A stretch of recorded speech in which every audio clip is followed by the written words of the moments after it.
आज का टॉपिक है बेटा कार्बोहाइड्रेट्स।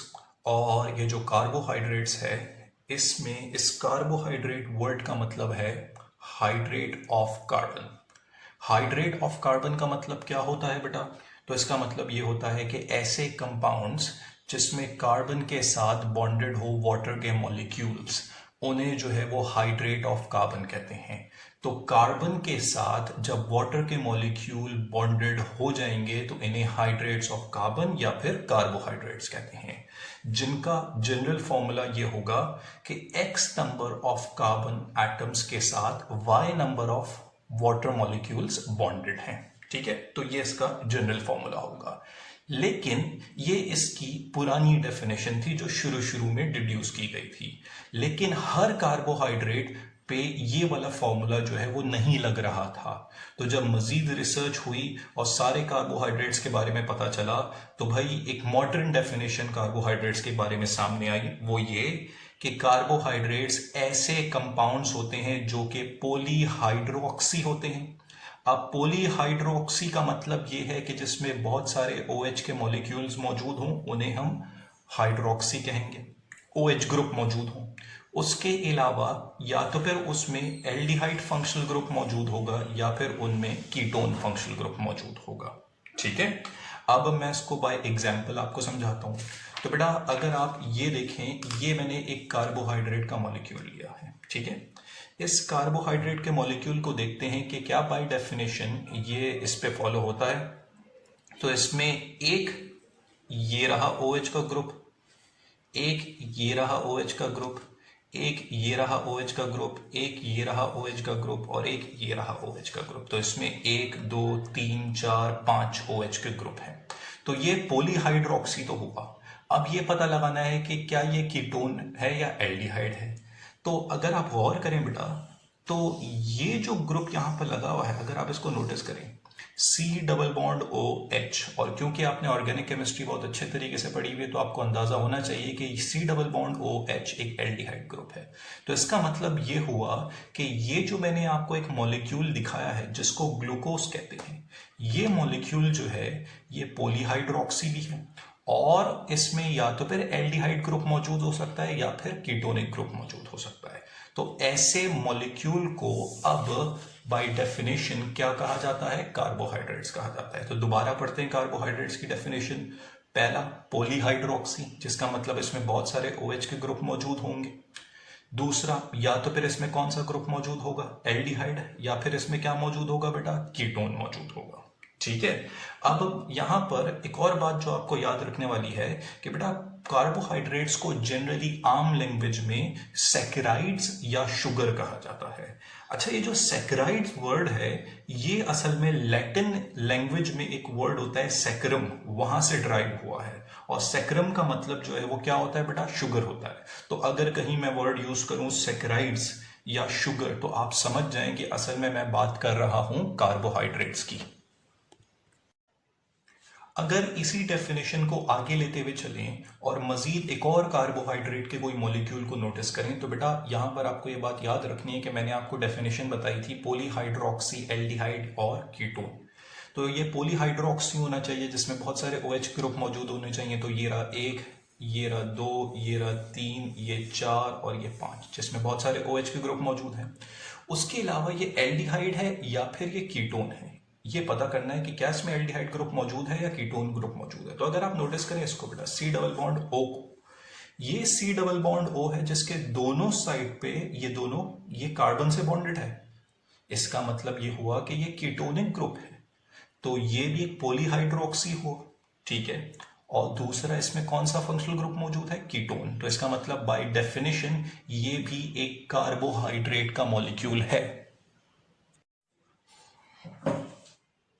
अच्छा बेटा, अब हम बात कर रहे हैं कार्बोहाइड्रेट की क्लासिफिकेशन की।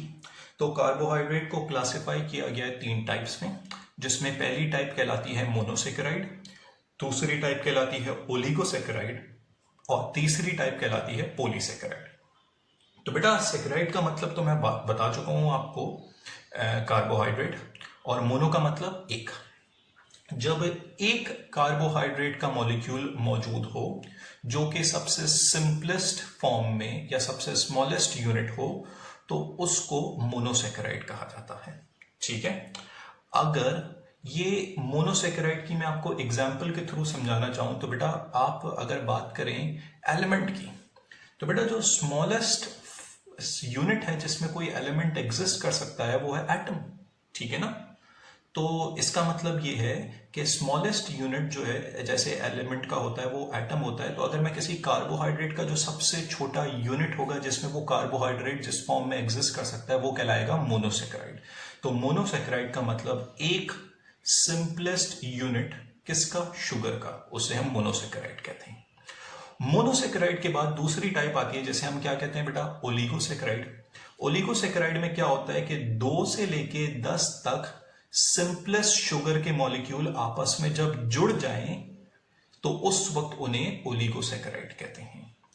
तो यहां पर 2 से लेके 10 सिंपलेस्ट शुगर के यूनिट जिन्हें हम मोनोसेकेराइड कहते हैं, उनके जुड़ने से जो एक बड़ा यूनिट बनता है उसे हम ओलिगोसेकेराइड कहते हैं।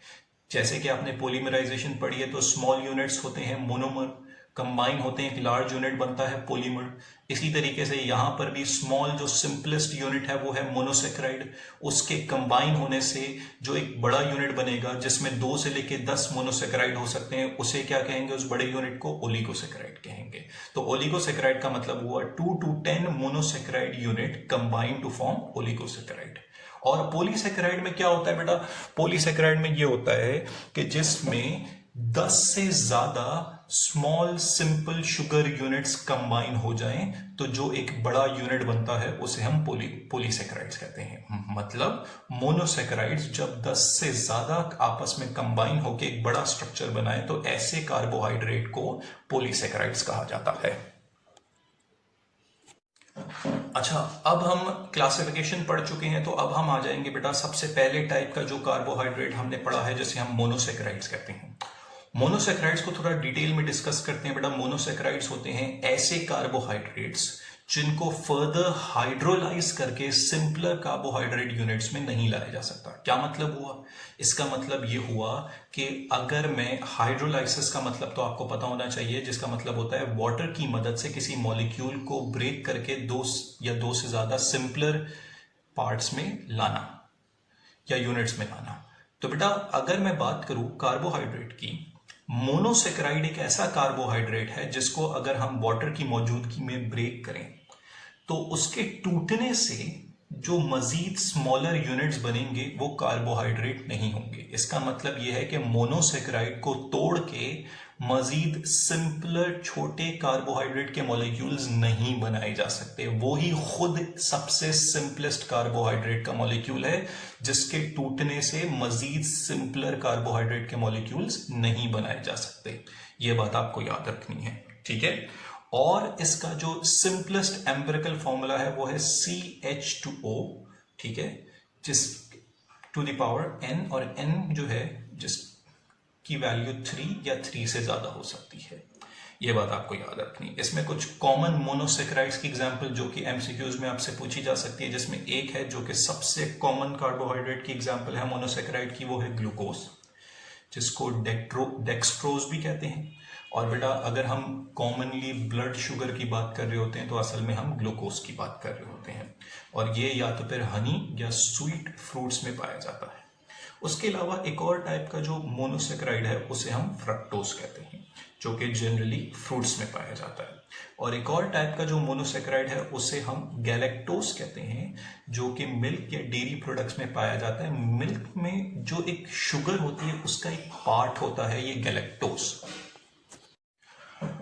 अच्छा बेटा, अब जो है वो हम बात कर रहे हैं कि मोनोसेकेराइड्स को मजीद जो है वो क्लासिफाई किया जा सकता है किस बुनियाद पर, on the basis of carbon atoms. तो बेटा एक मोनोसेकेराइड मतलब एक सिंपलेस्ट शुगर का जो मॉलिक्यूल है, it can be made up of minimum 3 carbon atoms up to 7 carbon atoms. कहीं कहीं 7 से ज्यादा की भी बात की गई है, 8, 9, 10 कार्बन एटम्स की भी बात की, लेकिन मैं एक जनरल बात बता रहा हूं जिसमें कम से कम एक कार्बोहाइड्रेट का जो सिंपलेस्ट यूनिट है जिसे हम मोनोसेकेराइड कहते हैं, उसको क्लासिफाई किया जाता है on the basis of carbon atom, जिसमें कम से कम 3 कार्बन एटम हो सकते हैं और ज्यादा से ज्यादा 7 कार्बन एटम्स हो सकते हैं। अगर उस कार्बोहाइड्रेट के मॉलिक्यूल में कम से कम 3 कार्बन एटम है तो उसके प्रीफिक्स में ट्राई यूज किया जाता है और एंड में कार्बोहाइड्रेट के लिए ओज यूज किया जाता है, तो उसे ट्राइओज कहते हैं। 4 कार्बन वाले को टेट्रोस कहेंगे, 5 कार्बन वाले को पेंटोस कहेंगे, 6 कार्बन वाले को हेक्सोस कहेंगे और 7 कार्बन वाले को हेप्टोस कहेंगे। ठीक है। अच्छा, यहां पर इसकी कुछ एग्जांपल्स देख लेते हैं। तो बेटा सबसे पहले मैं आपको जो एग्जांपल दिखाने जा रहा हूं, ये जो है इस कार्बोहाइड्रेट के मॉलिक्यूल को ग्लिसरएल्डिहाइड कहा जाता है। ये जो ग्लिसरएल्डिहाइड है, अगर आप नोटिस करें तो सबसे पहले इसमें 1, 2 और 3 कार्बन के एटम्स हैं। तो ये जो सिंपलेस्ट मॉलिक्यूल है मोनोसैकेराइड, जिसे हम ग्लिसरएल्डिहाइड कहते हैं, इसमें 3 कार्बन के एटम्स हैं, तो ये हुआ ट्रायोस। ठीक है। ट्रायोस होने के साथ साथ अगर आप नोटिस करें तो बेटा इसमें यहां पर जो फंक्शनल ग्रुप मौजूद है C डबल बॉन्ड OH, अगर आपको याद हो C डबल बॉन्ड OH, जिसमें C डबल बॉन्ड O के एक साइड पे H लगा, उस फंक्शनल ग्रुप को क्या कहते हैं? एल्डिहाइड।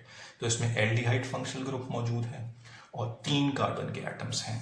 तो बेटा इसका जो पूरा नाम है वो होगा एल्डोट्रायोस। एल्डोट्रायोस का मतलब एल्डो, क्योंकि इसमें एल्डिहाइड फंक्शनल ग्रुप मौजूद है, ये हमने इसके प्रीफिक्स में लगाया, और ट्रायोस क्यों कहा? क्योंकि इसमें 3 कार्बन के एटम्स हैं। ठीक है। ये एग्जांपल आई होप आपको क्लियर हो गई हो। अब इसके बाद जो मैं एक और एग्जांपल आपको दे रहा हूं बेटा, वो है यहां पर फ्रक्टोज की। अब आप नोटिस करें, इसमें 1, 2, 3, 4, 5, 6 कार्बन के एटम्स हैं। तो on the basis of number of carbon atoms ये कहलाएगा हेक्सोस, जो कि मोस्ट प्रिवेलेंट या मोस्ट कॉमनली फाउंड कार्बोहाइड्रेट्स होते हैं। तो मोस्ट कॉमनली फाउंड मोनोसैकेराइड्स जिसमें वो होते हैं जिसमें 6 कार्बन के एटम्स होते हैं। तो ये मोस्ट कॉमनली फाउंड कार्बोहाइड्रेट्स में से हैं। ठीक है।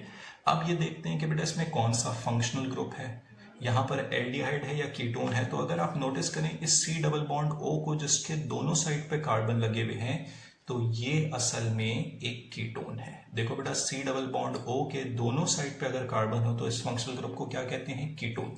तो यहाँ हमें इसके बारे में 2 बातें पता चली। एक तो ये हेक्सोस है। हेक्सोस का मतलब क्या हुआ? इसमें 6 कार्बन के एटम है, और दूसरा इसमें फंक्शनल ग्रुप है कीटोन। तो ये फ्रक्टोज जो है, ये इसको हम क्या कहेंगे? कीटोहेक्सोसिस। कीटो क्यों? क्योंकि इसमें कीटोन फंक्शनल ग्रुप पाया जाता है, और हेक्सोसिस क्यों? क्योंकि उसमें 6 कार्बन के एटम्स मौजूद हैं।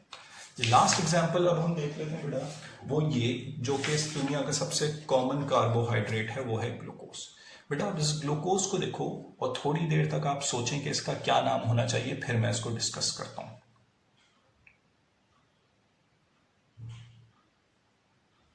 यहां पर अब मेरी बात गौर से सुने बेटा, अगर आपने अभी तक नहीं सोचा है तो वीडियो पॉज करके आप सोच सकते हैं, लेकिन अब यहां पर सोचें। इसमें देखें कि कितने कार्बन हैं? 1, 2, 3, 4, 5, 6। तो ये हुआ on the basis of carbon atom, ये मोनोसैकेराइड कहलाएगा हेक्सोसिस। ठीक है। अब पता करना है कि इसमें कौन सा फंक्शनल ग्रुप है।